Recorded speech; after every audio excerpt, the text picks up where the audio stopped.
This is the creation, well, the first finished print of the laser mounting for the 50 by 40 laser engraver frame. As you can see, the first layer getting put down in the top right there. If you look at the glass is matte finished on it all the way around the centre, which means the spray is not melted and it's got good adhesion. The tree supports were done in Cura. The thing was built in Blender, Blender 2.91, and it is free for life. It's got one learning curve. You learn it, you will know it. It won't change on you. They're not going to start charging you for extras. They're not going to shut off certain facilities until you give them money. This is free for life. This was created in Blender using non-destructive practices, and it's handy because that way you can work from a blank that's watertight and has been checked, because there's a couple of free utilities for checking it, for making sure that it's an airtight finished file for printing 3D. And that comes free with Blender. There's two of them. I've got the old version one and the new version one, and they both work well together.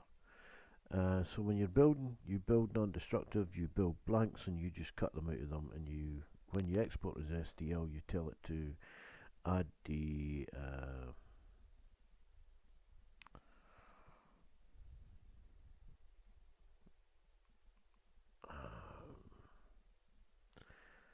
tell it to take the cut with the tools, and it'll output it as an STL, and you can then take it into your favourites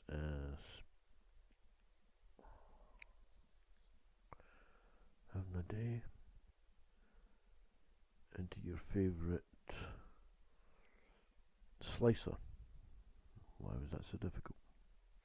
So you can take it into your favourite slicer. I take it into Cura to get the supports here, and as you can see, the supports come off in that quite well, but you can see how well formed they are, and they're supporting quite a large broad area, because there's only a thin rail underneath there. And these two legs you can see at this end, there are 4 holes in it.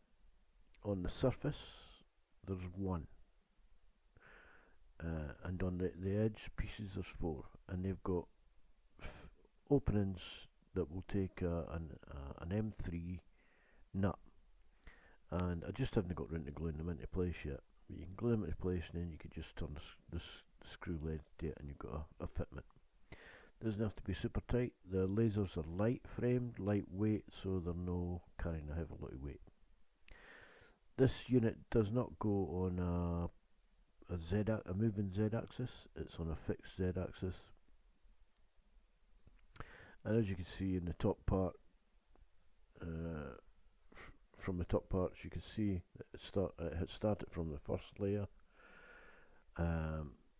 through to this finishing shot here of this last few layers getting done. And if you look at the top right hand side, you will see the finished thing in place, and it's on a clear frame, 4 screws sticking in it, and I still haven't glued the nuts. And that's a 3.5 inch laser that's in there.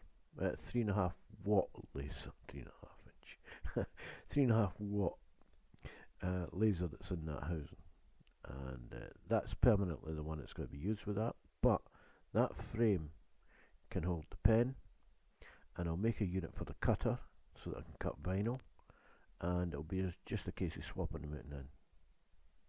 1 screw fixes it underneath there. So you unscrew the top piece, and you can drop the whole thing out, and you can put another fitment on it, and I'll make a new fitment for the cutter. So that was the first successful one, because I did a few other in black that were no good. I did them building them to the new Z-axis I've got, but that's for the 6565. This is the 50 by 40 centimetre. So far, the printer was resurrected. It's been lying idle for a year, and after fixing during fixing the fan, it's printing. It's now stopped again because the temperature changes. I need to change it.